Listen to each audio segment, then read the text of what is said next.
Alright, let's see what Grace Randolph is saying about the new Predator movie. I see the incel brigade is coming out in full force against Predator Badlands. They must be upset he has a girlfriend. What the hell is wrong with you?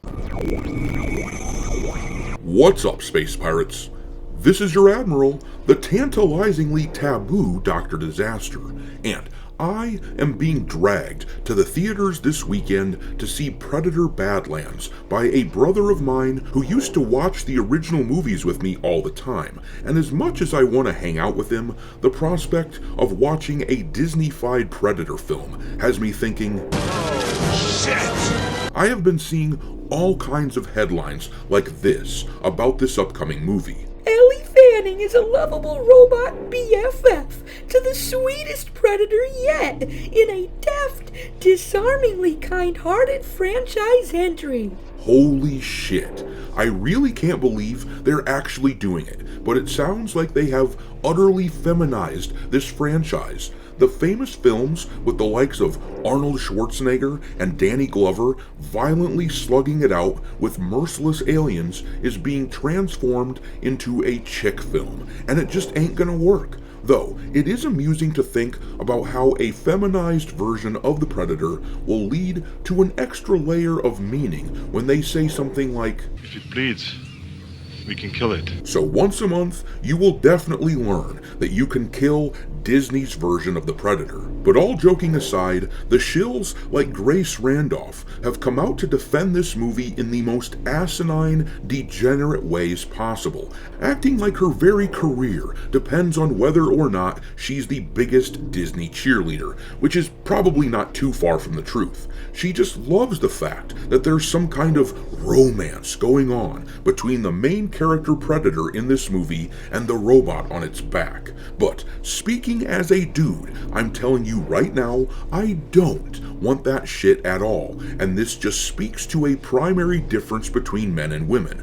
There are outliers, of course, but most women, when their homely friend asks them how she looks, they say something like this. "Oh my God, you are so beautiful." And that right there perfectly illustrates the incompatibility of the Predator franchise with the shit-lib Disney ladies that made the new movies. Predator as a franchise is decidedly masculine, violent, and harsh, in contrast to women. When a man's homely bro is getting ready for a date and he asks the man how he looks, the man invariably replies, "You're one ugly motherfucker."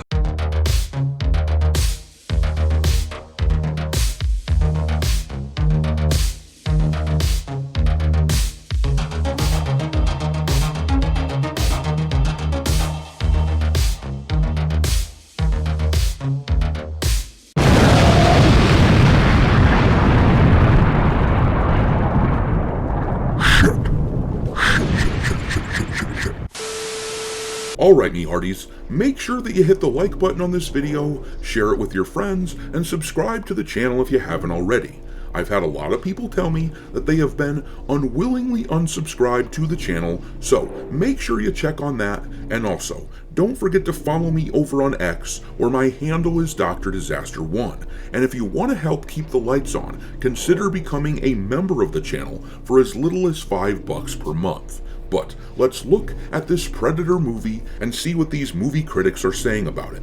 As I said at the beginning of the video, I am being dragged to this movie, and the only way that I will possibly enjoy it is if these headlines here are incorrect. But the more I read about it, the less inclined I am to think that they are.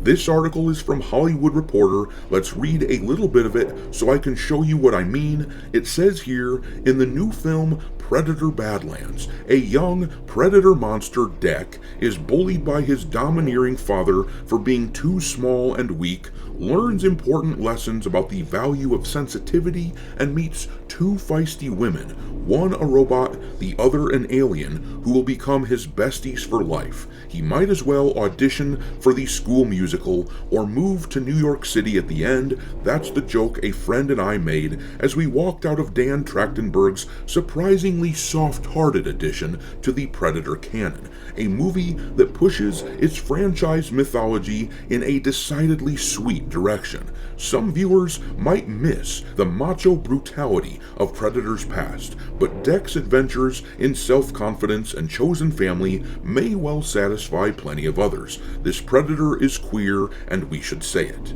I'm mostly kidding, but it is disarming to see one of these movies from a gentler and cuddlier perspective, when the first two films in the franchise from the 80s were such relentlessly grim and gory affairs. Deck's race of technologically advanced big game hunters from outer space has been humanized before, perhaps most notably in Alien vs. Predator, a kicky piece of fan service from 2004, but Badlands carries that project much further. Most likely because this is the first time in the series that the story is told from the Predator's perspective.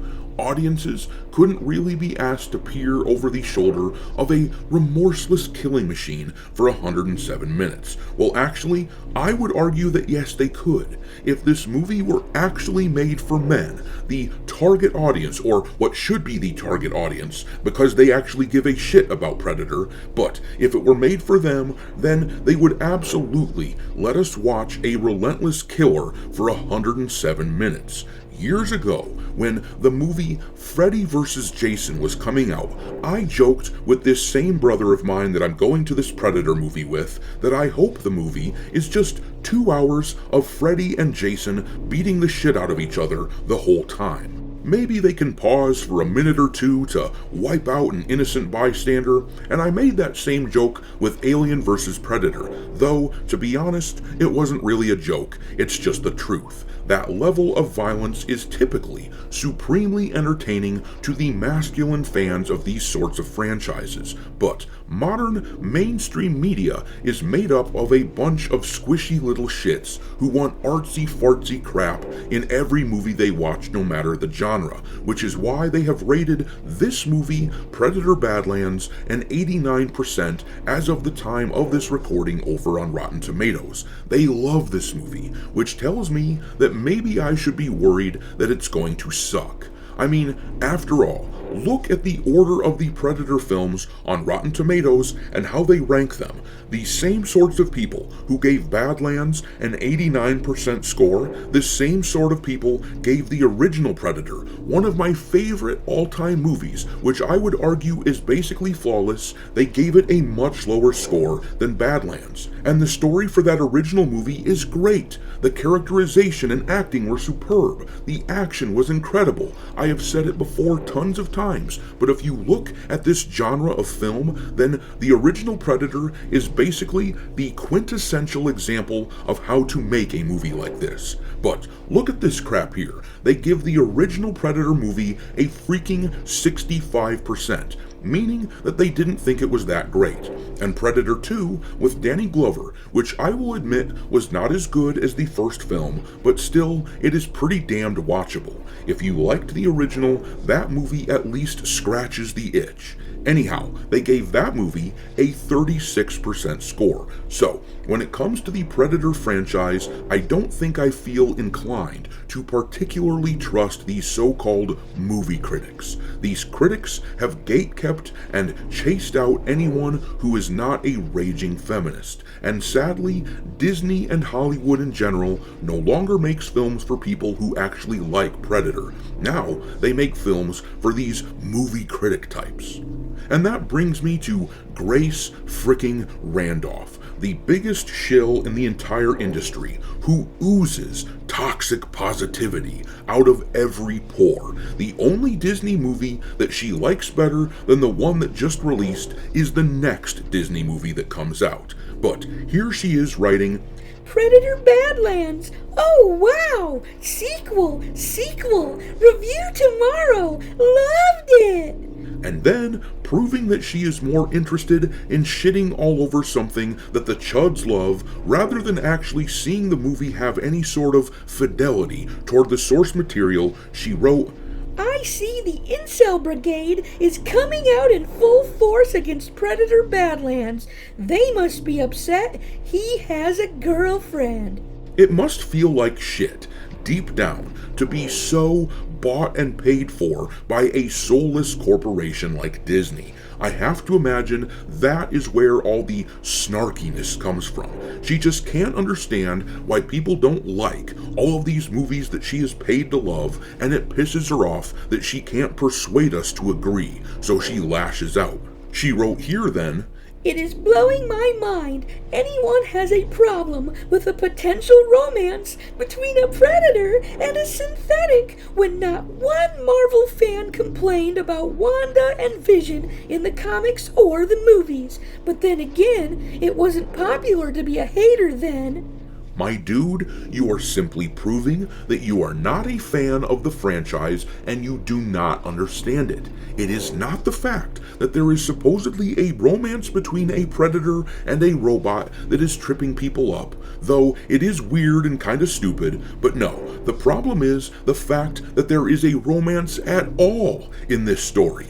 Predator movies don't work that way. An incidental, romantic relationship that doesn't take up much screen time could work, but making it some sort of focal point is just not gonna bring the Predator audience in. And I have to say that I am dreading my trip to the theater this weekend. There's always the chance that the film ends up good, but Robot Head over on X did not seem to like it much. He wrote, "Predator Badlands feels like it was made by the people who made The Acolyte. 10 minutes in, and you know you're in for another feminized story about sisters and mothers. It's not a Predator movie, it's a soy-filled piece of garbage. And if you like Ripley in the Power Loader, wait until you see the bigger, better Power Loader scene.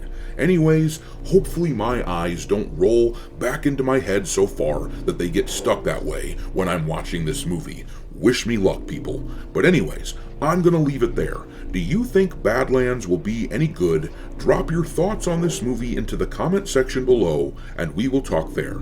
Thanks for watching, me hearties.